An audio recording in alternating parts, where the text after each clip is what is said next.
Thanks very much, Daniel.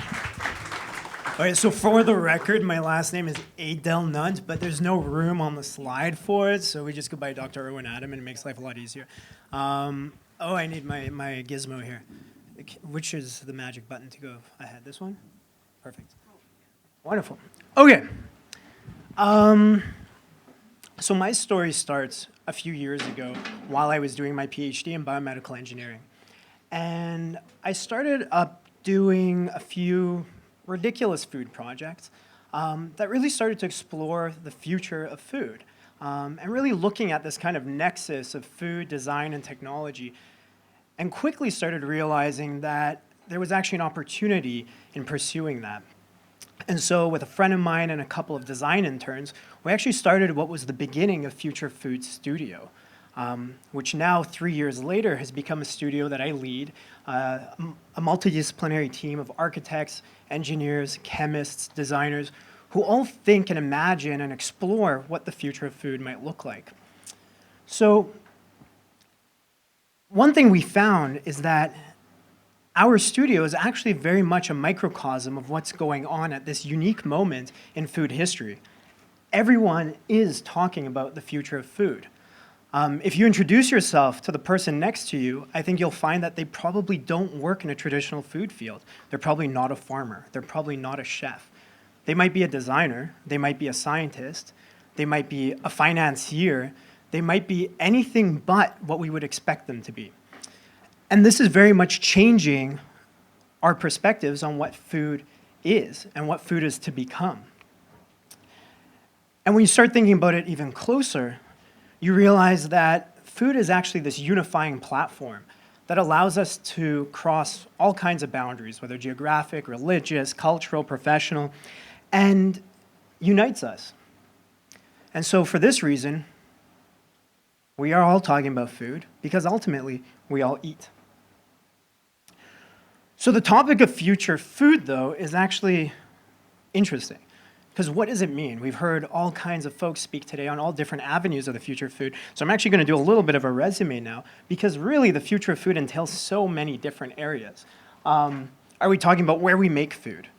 Are we talking about how we produce food? So here we have City Farm from MIT, right, where we have these very tightly controlled environmental systems where we know exactly what resources are going in and we're minimizing those resources and we're maximizing the nutrients and the nutritional value of the products that are coming out.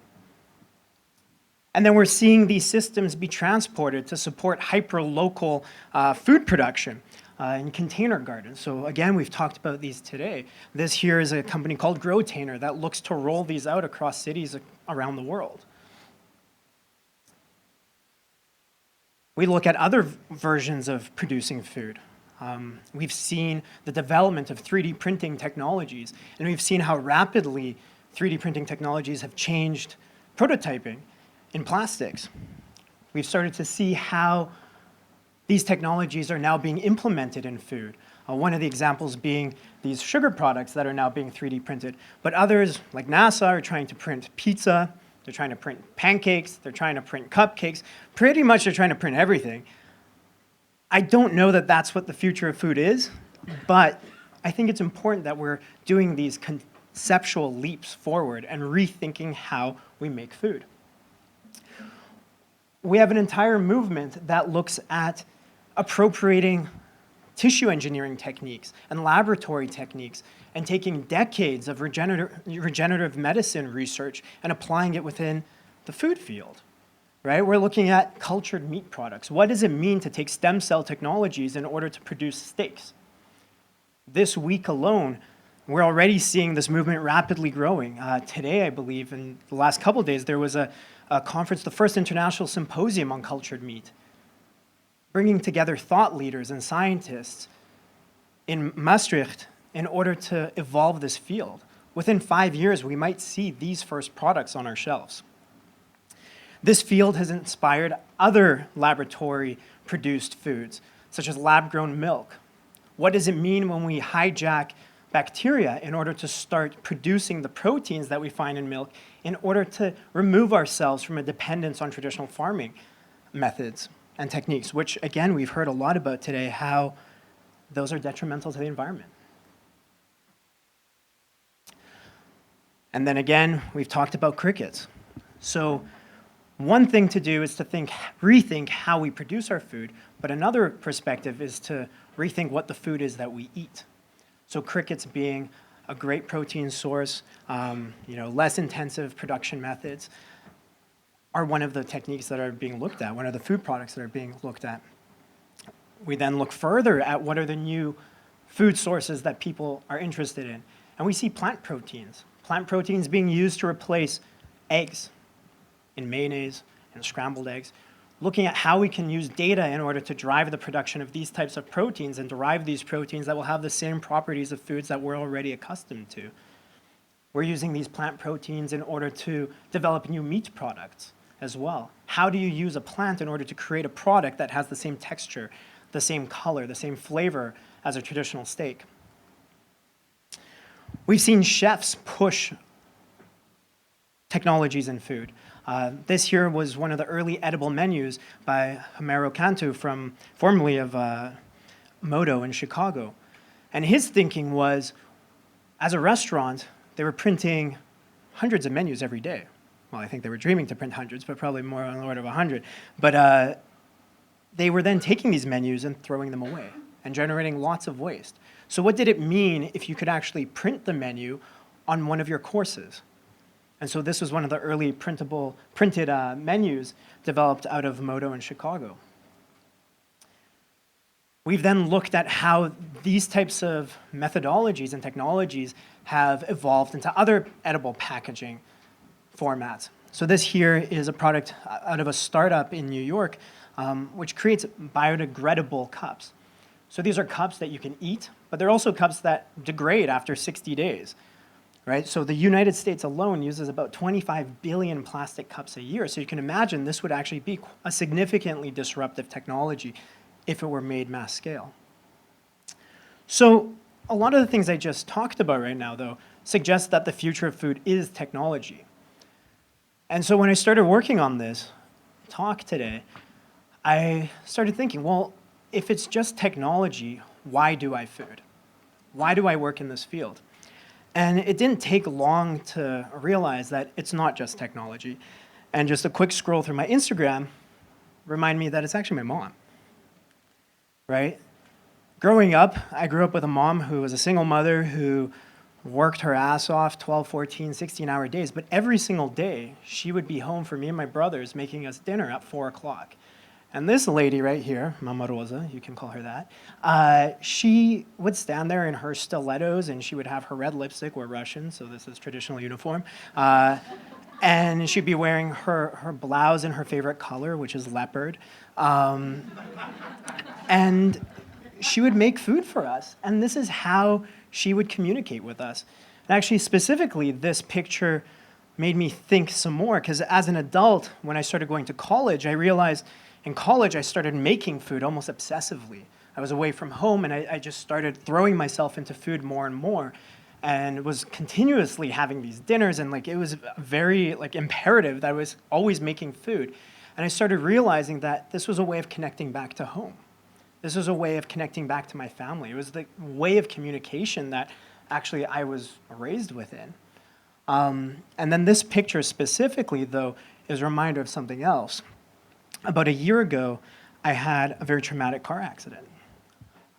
That car accident left me with a fractured spine, and for 2 months, I was trapped in bed. And it kind of led to this cycle backwards where my father and then my mother had to come and take care of me. And I was the most horrific patient, I promise you, I was horrible. And so in the ways that my mother wouldn't be able to speak with me because I was horrible, she would feed me. And every day, that was the kind of most creative part of the day. It was the most interesting thing that would happen is I would eat something different. And then this continued. Once my parents left, I had a personal support worker from Tibet. Her name is Lakpa. And she would take care of me and help me with my daily things. But her too, though it was beyond her scope, she would still make food for me. She would make Tibetan dumplings or Tibetan breads. And it was, again, a way of translating her feelings and her thoughts beyond these kind of tasks and sharing them with me through something she cared about, which was her food. And so this really leads to an underlying premise through the work that I do. The future of food is more than just technology. It's actually a combination of love and intent that can be supported through technology as a platform. Our studio thinks about this daily, and every member of my studio is tasked with the creation of intent through delight.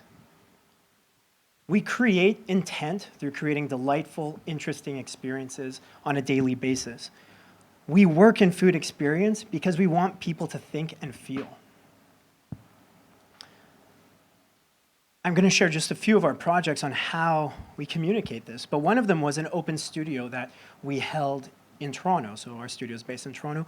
We opened up a space on Queen West, which is a main thoroughfare in the city, actually not too different from Shoreditch here. And we had no idea what to expect. But our rationale was, we like it, so they might like it. We opened the doors. We built up a laboratory in 1 week. People would come in and they say, what's going on here? We say, I don't know. It's BEVLAB. It's a beverage laboratory. This is an open studio where you can engage in our processes and our thinking and potentially learn something. And throughout that week, people started demanding, well, we want to do something here. And we were not marketing this. We weren't pushing this. But people were interested. They wanted to share. They wanted to be shared with. And so the second week, we led a series of workshops where unexpectedly, people would show up. They would fill up our entire space. We had demand. We were running 2 workshops a day of about 20 people. And people would come together to go through our design and creation process, and then they would co-create around beverage. And we learned a lot of interesting things through this process. We learned that there was a huge demand for community. There was a huge demand for public space. There was a huge demand for centers where people could actually do stuff. But most importantly, we learned that food was this real universal platform that everybody could understand and engage with. BEVLAB has toured around the world, has been in New York, has been in the Middle East, has now been obviously in Canada as well.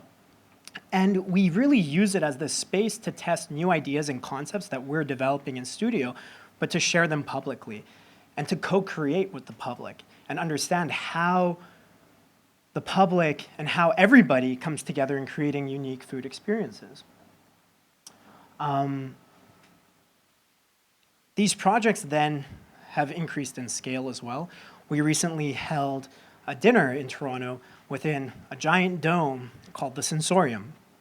And so this was an 80-person dinner. It was, I'm going to say it, a multi-sensorial immersive dinner.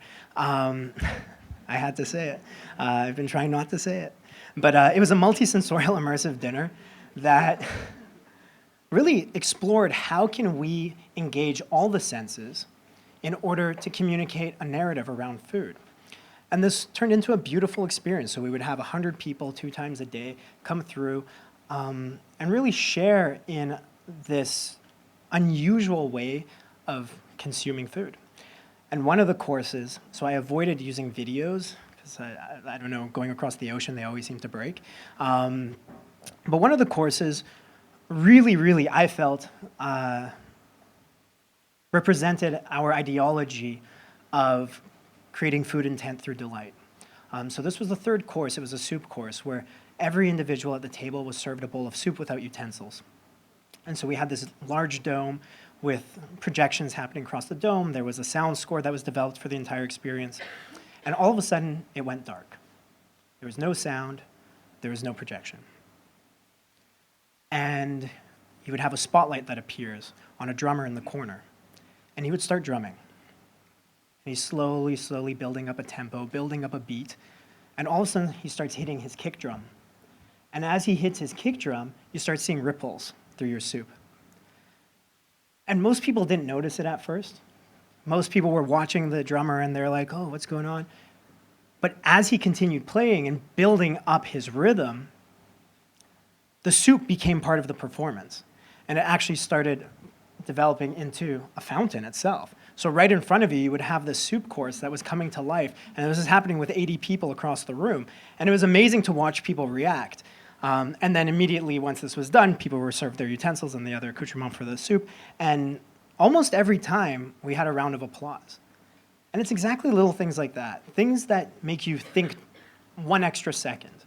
Things that somehow create more opportunity for you to understand the food that you're eating and how you're consuming it. Oh. I'll wrap up with a couple conceptual projects that we work on in the studio. And one of them is actually quite active today again, which was an idea around tasting data. So we know we exist in a world where we're surrounded by all kinds of data sets. And we try to interpret data through many different strategies, right? So we have visualization strategies. We can obviously communicate data through sound. Our question was, how do you quantify the world around you using your olfactory sensing system? So our sense of olfaction, where we can determine 10 to 20,000 different flavors, is actually quite robust. But we don't really use it in a quantitative way. We use it in a qualitative way. So we determined ourselves to build out this very primitive system to see, can we actually quantify data using taste and flavor? So here, this was actually the very first iteration. We had 4 different beverages, each with an extremely different flavor profile. I think these ones were colored for the image to make it look a little bit nicer. But each one represented a different taste, but then also represented a different data set.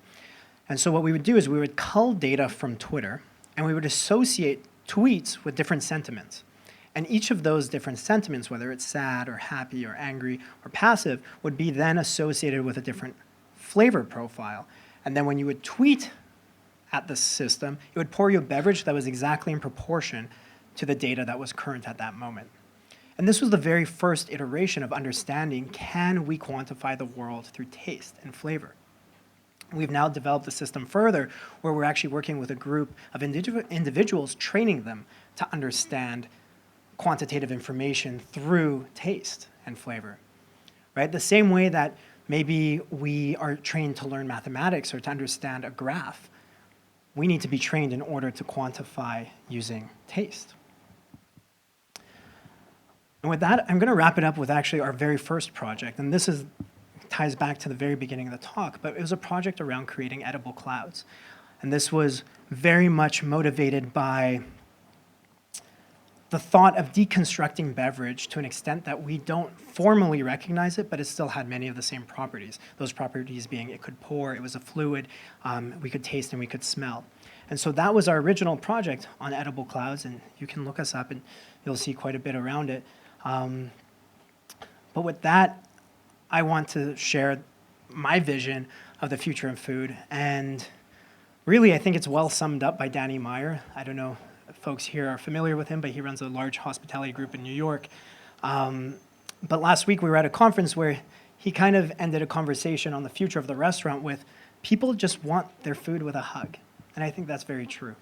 So with that, thank you very much. Have a good day.